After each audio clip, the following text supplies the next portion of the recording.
Hello my peeps! Surprise! I have a little bonus video for you because an opportunity has presented itself to me, and that opportunity's name is Nicole. She is a friend of mine who has started her own Fringe show, which is incredible to me, and I thought I'm gonna jump on that and ask her all about what it's like to write and do and manage your own show here in Edinburgh for Fringe.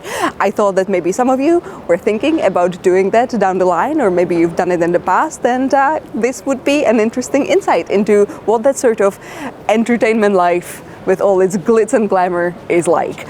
Okay, so without further ado, I'm gonna take the camera and I'm gonna take it over to the space at Surgeons Hall where her show is on. Let's go. Hello, welcome to finding out why I'm like this. It's because I have ADHD.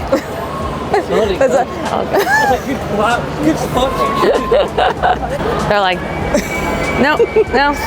So I used to go up to people and go, hey, do you think we have the same brain disorder? And they didn't like that at all. I thought it was funny and they just looked at me like I was crazy. So now I go to people and I say, hi, can you guess why I'm like this? Can you guess? No? Okay, next time. And then sometimes they'll stop and they'll try to guess. And they say really funny things. One lady was like, is it because you're pretty? And I was like, aw. I didn't do a Fringe show, but thank you, it's so nice. But imagine that being my Fringe show. Can you guess why I'm like this? Can you guess why I'm like this? Okay guys, can you guess? Why am I like this? No, nobody can guess.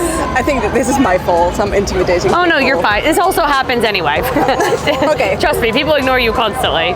But I flyered in New York. That is how I made a living for like a year and a half or something. So I have very thick skin. Can you guess why I'm like this? Let's maybe walk a little bit Royal Mile away. So that way, I shall follow you. So then, because when people guess, I'm like, great, go get a half price, and it's easy when it's like, it's there.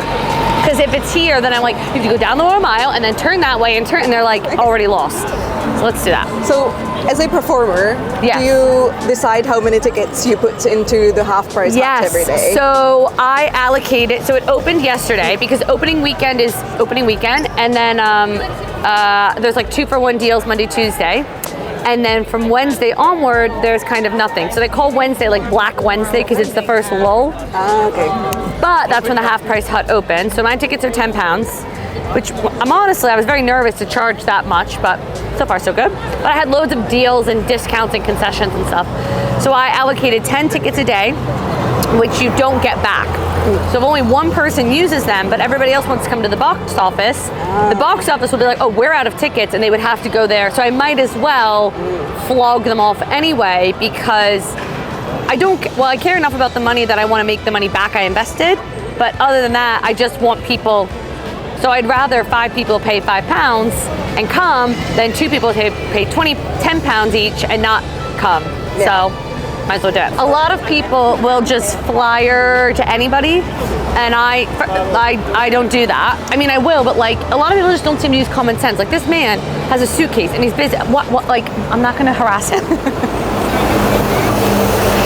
because then everybody hates you. Can you guess why I'm like this? There's clues. Oh, okay. That one's a big clue. 4 little letters, 1 big diagnosis. What is it? Does it ring any bells? ADHD. ADHD, congratulations, you win. Your prize is that I have 5 tickets left at the half price hut for £5. Okay. My show's at 3 o'clock. So if you want to come see it for £5 each, you can. That's how it works, when it works. Now we're in the groove. And somebody's gonna like tell me to F off in a minute, but it's fine. It's Edinburgh. Okay, are we lost trying to find a half price hut I'm now? always lost in Edinburgh. It's really bad. I have no sense of direction How long have you been here? 6 years. So now as we're walking to the half price hut, which is kind of financially themed, would you be willing to tell me about the costs that go into running a show? Yes. So the first thing I will say is that I'm stupidly privileged to live in Edinburgh. I would not even personally consider this if I didn't live in Edinburgh. No. Even if I was in Glasgow and I take the train in every day, I would still be like, I don't know. But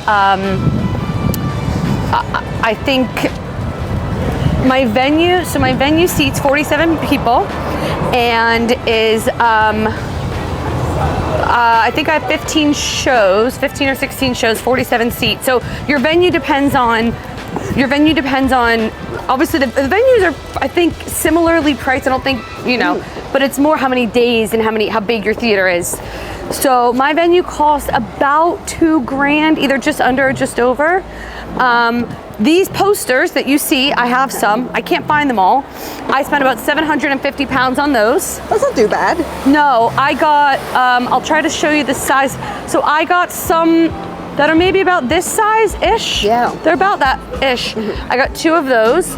And then I got one, it's like 2 sort of smaller ones that are next to each other. And then we're coming up to the ones where it's like the little ones all together. I got 2 of those and it was like 750.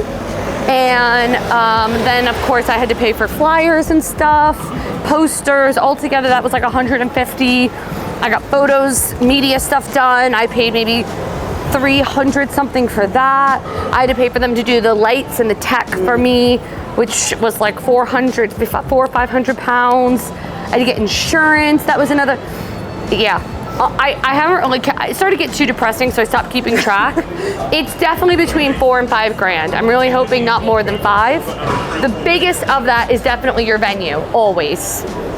Which is why some people choose to do the free fringe, because then you don't have to pay for a venue space. Oh, I didn't realize that. Now I haven't done that, so don't take my word as gospel for this, but the free fringe, you do have to, you have to register with the fringe, so that's another couple hundred.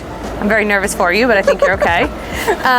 The free fringe, you don't have to pay thousands of pounds to your venue. So basically, when I pay thousands of pounds to my venue, there's no risk to them, right? If nobody comes to my show, they still get their money. And that was an option, but I really thought, I don't know if I have the emotional willpower to every single day go out and slog for tickets. I just don't think I do. And I don't. So I'm very glad I thought that through. And in theory, I will make back. So right now, my ticket sales, I charge 10 pounds for a full price ticket, and then concessions are 7, but then I did 2 for 1 and the half price hut. So right now, my ticket sales are averaging at like £7.50 per ticket. Because sometimes like media people get them for free, it's all sorts of things. And as of this morning, I'm at like 3,200 pounds I've made back in ticket sales on, I'm just almost, what's today, day 7 I think, the 7th show. So I'm just about halfway through. So, and I still have hundreds of tickets that I can sell. So It's looking good.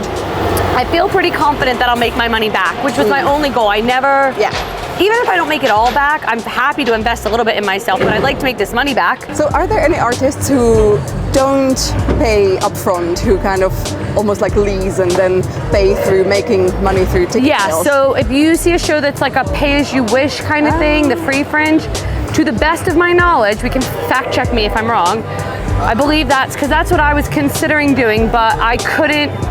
I was very stressed at not knowing, do 2 people come in? Do 100 people come in? Do I, you know, what? So for my mental stability, I need to know. If I only have 2 people, that's fine. I just need to know.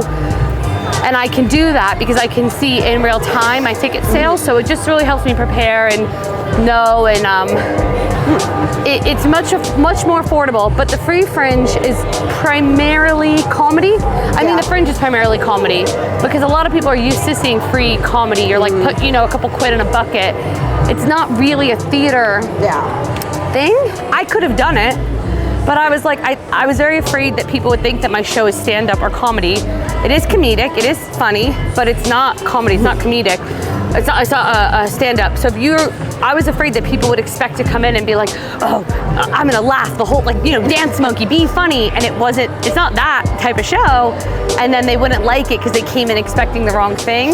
So that was another big reason that I chose to not do the free fringe, because I get asked if it's stand-up every day. And I'm like, no, it's a theater piece. It's kind of funny, but, so yeah.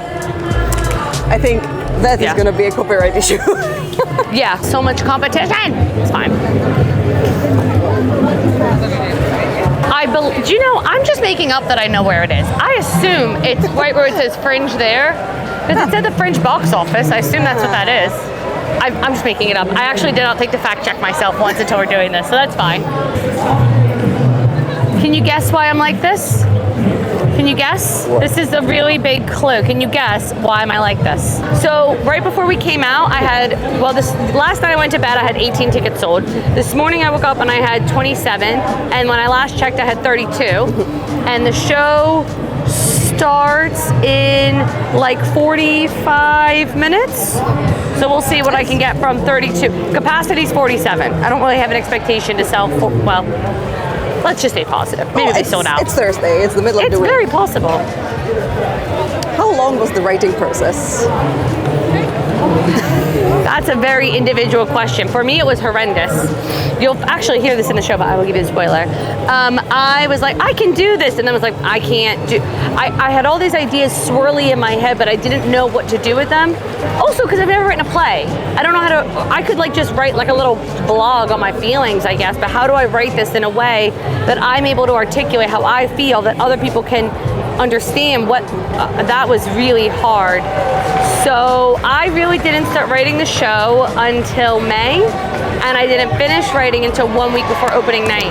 It was the final last, cross this part out, put this part in, I'm finally happy with it. I've seen one of your previews, but I imagine from what you said, it's going to be quite different now. It's very, yeah, because you saw one in June. Yeah. So there's a lot to say, but there's at least like a third, tons of stuff that got taken out, loads of stuff that got added in, of which I'm very proud. Because in June, I was like, it's okay.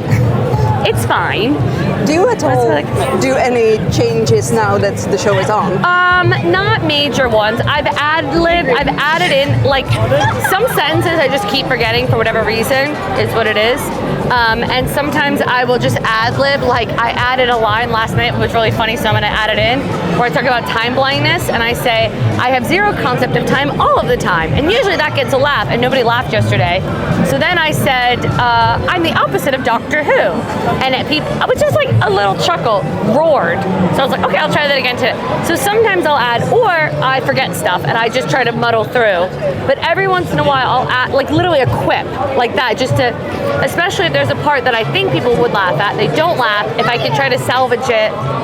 And the worst part is usually I don't remember. So I've made two little jokes that I've added that I remember, but some of them just happen in the moment, and that's it, one time special. Somebody heard a joke that'll never come back in again. But for the most part, no, I don't want to, because it's really hard for me to remember everything, which you will see. I have my laptop with me on stage, because when I get distracted, I lose my place. So I just have to turn and look at my cue, and then I'm fine. But I just thought I didn't want to make it any harder for myself by being like, oh, take this paragraph out, add this paragraph in. Can you see that? So today's the 10th. Yeah. And then it tells me different things. So that's media, half price hut, full price. I'm not sure, I know that's a space pass, like people from the space community and CO. I don't actually know what those CO, well, that must be a concession, and community, that might be like friend of the fringe or one of those thingies.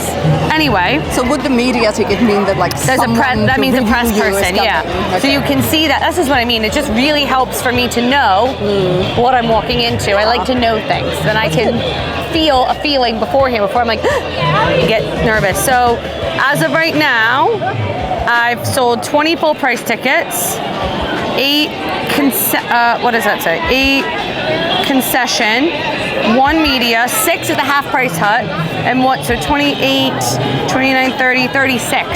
And I said I had 32 right before we came out. So some of that might be from me, sometimes I wonder if it's just, anyway, but I feel like you have to feel like you're at least trying. It'd be weird to just sit around and do nothing, unless the show was sold out. So now we have a half hour to have to be on stage, so why don't I need to eat. I need to force myself to eat. I need to drink some water. Also, just for context, you're doing your show, but you also still work. Yeah, so I'm just working part-time, so I didn't work the whole, this week I worked, I work from home, so I kind of open my laptop, sit in my bed in my pajamas, but 9 to like 12:45, 3 days this week, and then the same thing 3 days next week. Because I was like, I'm not gonna go out flying at 9 a.m. And I was actually afraid that if I just had all this time, I would just get myself too hyped up, too anxious. Like, what do I do? Because I wouldn't come out here until 2 hours beforehand anyway. So I was just afraid I'd sit in my house and be nervous. I'm like, well, at least if I have work, it gives me something else to think about.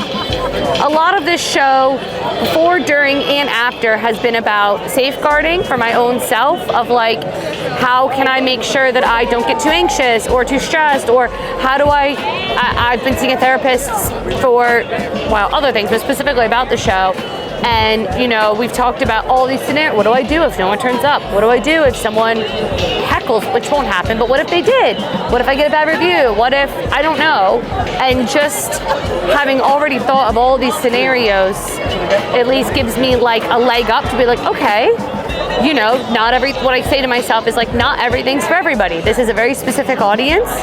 Not everyone's gonna like it, maybe. I would like to think, but if they don't, that's okay. It means they came to the wrong show. It doesn't mean that my show sucks. It seems like Fringe as an organization has some sort of like stuff in place for people to get support. You know what they do? Network. I haven't really fully taken advantage of it as much because I'm, again, very lucky that I'm from Edinburgh, so I have friends and my own bed I can sleep in. They did a Meet the Media thing on Saturday, and they had a neurodiverse like earlier session, and I actually felt like a little bit of a piss take to go to that one because it was like, if you're overwhelmed by crowd, I don't, that's not a problem for me. I really deal with more being under than overstimulated. But I was like, you know what? I am a neurodiver. I'm gonna go, and it was a much more enjoyable experience. I'm really glad that I went to it. They have on Victoria Street. I've not been yet. I was gonna go yesterday, but I forgot. They have like an artists hub where people can just kind of go, and if you've got nowhere to go or nowhere to whatever, and they've done meetups and things. Like if you're like, I know they did a queer meetup and like female non-binary thing, or like solo. So just different things that they try. So they definitely, I haven't taken advantage of them all, but they definitely make an honest effort to have that for people. No, it's not sold out yet, which is totally fine. I wasn't really expecting it to sell another 10. So it'll say, see how it says sold out when it's obviously sold out. So technically, I still have 25 minutes, so it's not impossible. Girl, you should have a lunch. I should what? You should have a lunch. Just stop leafleting. Some self-care. I know. Okay, let's see. It's so, it becomes really tempting to be like, oh, but I'm so, see if it was like I have 7, I'd be like, all right, I'll just do what I can. But then it gets to a point where I'm like, oh, maybe I could. But yeah, that's up for the people to decide what they want to do. Just improv both. Yesterday, I had someone from The Scotsman review my show. So I'm just gonna. And oh my goodness, hi! I'm coming today. Oh, are you coming? Yeah. Oh, cool. Hi, it's a Oh, thank you. It's so cute. I love your videos. Thank you. It's full. I don't have a. I was just saying my friend. We're doing BTS. Oh.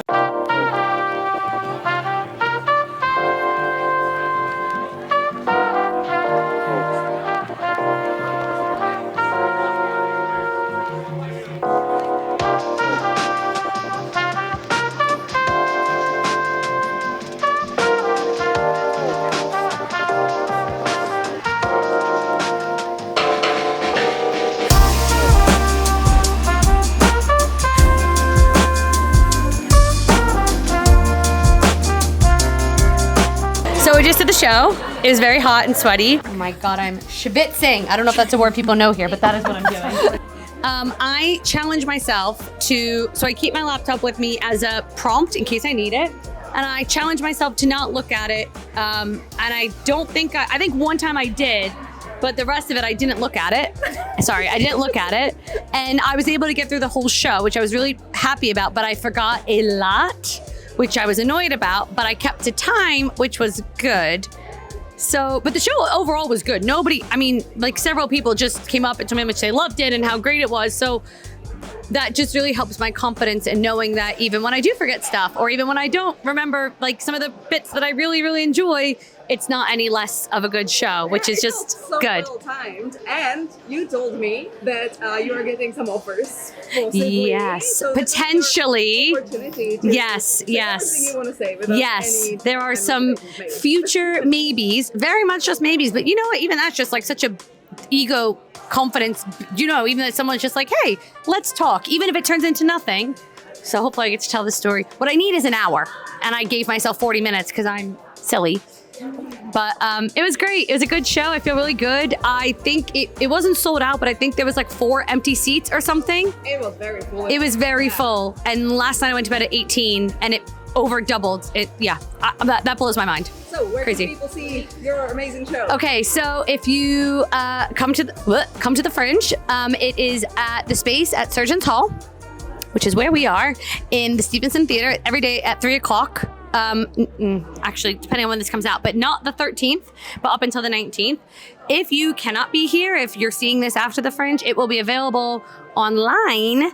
There'll be a ticket link that you can then watch on, not streaming, but on demand from the 19th to the 27th. And after the 27th, I'm gonna figure out another way to host it so that it's still available for people to watch, but TBD on that. But yeah. Awesome. Thank you so much for letting me be a part of your experience. Yay, thank you. And that was our afternoon with Nicole. I really hope you enjoyed it. I hope you learned something interesting about what it's like to be one of the many, many thousands of performers during the festival season, because, you know, we always get kind of overwhelmed by the choice and we never really think about how hard it must be for the people on the other side. Of course, as she mentioned herself, it is quite a privilege to actually live in Edinburgh. That makes things much easier for all the performers who are based in Scotland, because if you don't, then you're going to be paying multiple thousands of pounds for just staying here while also conducting your show. I know it must have seemed like I was just bothering Nicole while she was doing her best to sell some tickets, but in the end I went to the show. It was basically sold out.